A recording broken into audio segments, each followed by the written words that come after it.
We are told in the problem that a number of people, we don't know how many, number of people each wrote down one of the first 30 integers.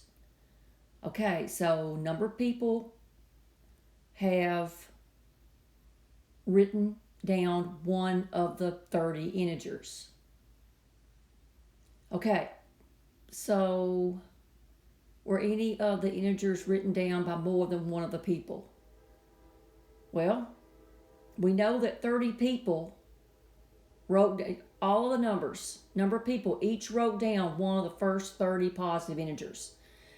Okay, so include one when it says the number of people who wrote down an integer was greater than 40. Well, you had to have overlap. You've got 40 people.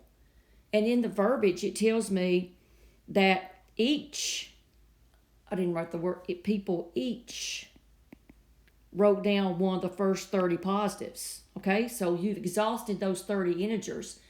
And then, like I said, clue 1 says the number of people who wrote down an integer was greater than 40. So yes, some of the integers were written down by more than one of the people. So clue 1 works.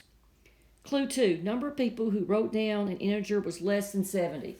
That's not going to work because if the number of people was less than 70, it wouldn't work. But if it was more than 70, then you would have more than one of the integers written down. So the answer is only A.